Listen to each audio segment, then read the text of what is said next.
مسئله 5 توی این مسئله میگه که x مرکز سطح این مثلث رو به دست بیاره. خب این مثلث رو ما میتونیم تبدیلش کنیم به دو تا مثلث، یکی مثلث سمت چپ و یکی مثلث سمت راست، و برای هر مثلث یک المان در نظر بگیریم. این المان مثلث سمت چپ و این هم المان مثلث سمت راست. میدونیم که عرض این المان میشود dx و ارتفاع المان هم برای هر دو تا شکل می شود y. خب مقدار y رو لازمه بر حسب x به دست بیاریم. اول توی مثلث سمت چپ ما دو تا مثلث می بینیم، یکی این مثلث، یکی هم مثلث بزرگتر، و اگر از این نقطه x رو در نظر بگیریم از مبدأ، توی مثلث سمت چپ برای دو تا مثلث هاش میایم و نسبت تالس رو می نویسم. میشه نسبت x به a، یعنی این طول به طول بزرگتر که A هست برابر با نسبت Y به H، برابر با این نسبت به نسبت H. خب مقدار Y به دست میاد XH تقسیم بر A. برای مثلث سمت راست اگر بخوایم بنویسیم، محل المان توی X قرار داره، میشه این طول چقدر هست؟ این طول هست طول کل، یعنی B منهای با X.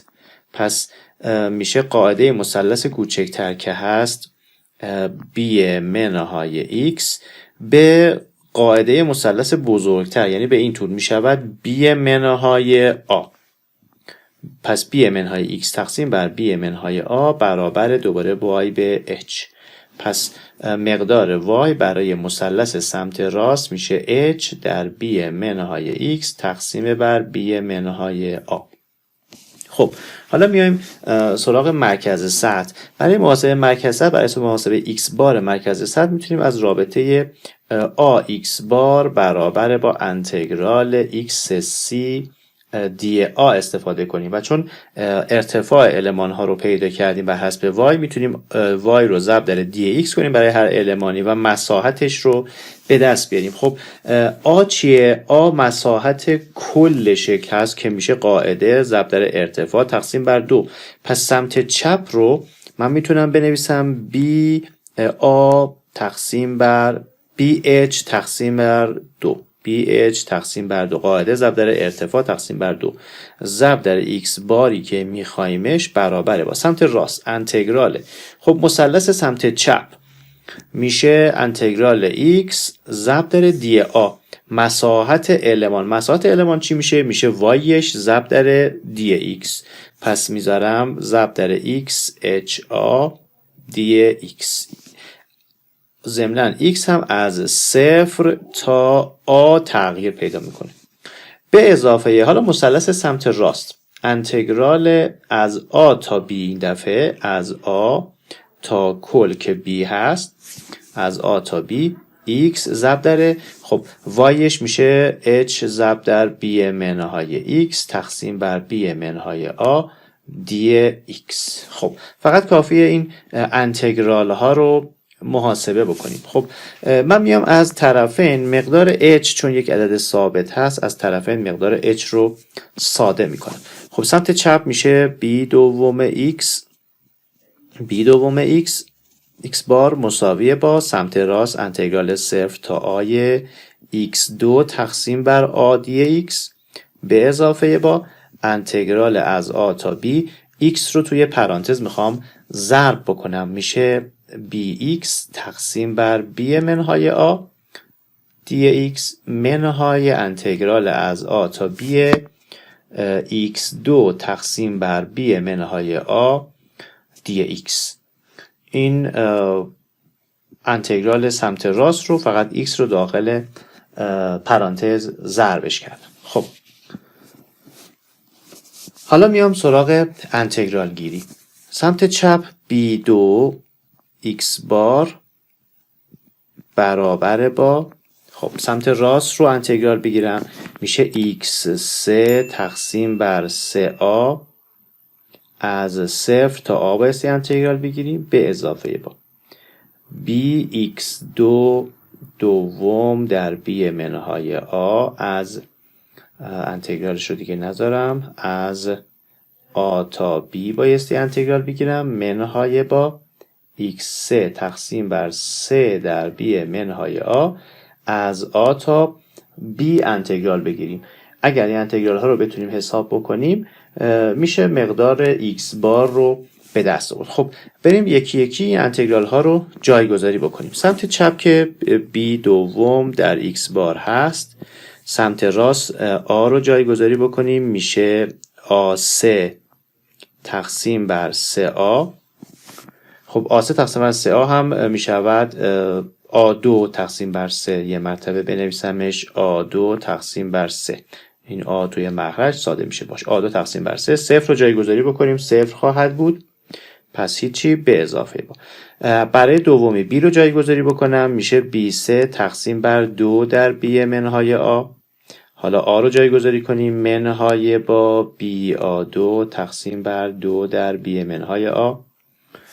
برای انتگرال بعدی منهای بی رو جایگذاری کنم، b3 تقسیم بر b3 تقسیم بر 3 در بی منهای آ و آ رو جایگذاری بکنم، منها در منها میشه مثبت به اضافه با آ3 تقسیم بر 3 در بی منهای آ. خب سمت چپ رو مجدد بنویسمش، همون بی دوم ضرب در x بار مساویه با. سمت راست رو میخوام از کل عبارت ها مخرج مشترک بگیرم. مخرج مشترک هم میگیرم 6 در بی منهای آ. خب اگر 6 در بی منهای آ مخرج مشترک بگیریم، ضریب کسر اول میشود 2 در بی منهای آ. خب ضریب کسر دوم میشود 3. اگر 6 در بی منهای آ رو به مخرج تقسیم کنیم میشود 3. ضریب کسر سوم رو بایستی در نظر بگیریم 3 دوباره. ضریب کسر بعدی 2 هست، ضریب این کسر هم 2 هست. 6 در بی منهای آ رو به مخرج تقسیم کردم تا ضریب کسر به دست بیاد. خب برای اولی بایستی آ2 رو ضرب در مخرج بکنیم. چی میشه؟ میشه 2 آ2 بی منهای با 2 آ3 منهای با 2 آ3. برای دومی به اضافه با 3 b3. برای سومی منهای با 3 بی آ2. برای بعدی منهای 2 b3 و برای آخر میشه به اضافه با 2 آ3. خب حالا بریم سراغ ساده کردن. این 2 آ3 با این آ3 اول ساده میشه. دیگه چی ساده میشه؟ یه دونه 3 آ2 b داریم، یه 2 آ2 b منها و مثبت. پس این 2 آ2 b ساده میشه. اینجا این منهای 3 از بین میره.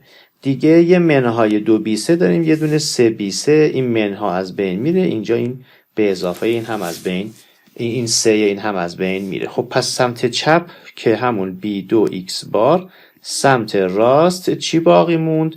یه b3 باقی مونده. اینجا یه دونه بی آ2 منهای بی آ2 تقسیم بر 6 در بی منهای آ. 6 در بی منهای آ. خب میتونیم بیایم و این 2 رو با این 6 ساده کنیم، تبدیل میشه به 3 و ضمناً میتونیم این b رو هم از طرفین ساده کنیم، یعنی از سمت راست یه b فاکتور بگیریم و با b سمت چپ ساده بکنیم. پس میشه x بار برابر با b2 منهای آ2 تقسیم بر 3 در b منهای آ. خب این رو باز هم میشه ساده ترش کرد. به چه شکلی؟ میتونیم از اتحادها استفاده کنیم. b2 منهای آ2 میشه b منهای آ در b به اضافه آ تقسیم بر 3 در b منهای آ. دوباره b منهای آ ساده میشه و در مجموع x بار خواهد شد آی به اضافه b تقسیم بر 3. پس مرکز سطح مثلث رو به این شکل اگر خواستیم پیدا کنیم xش رو میتونیم بگیم a به اضافه b تقسیم بر 3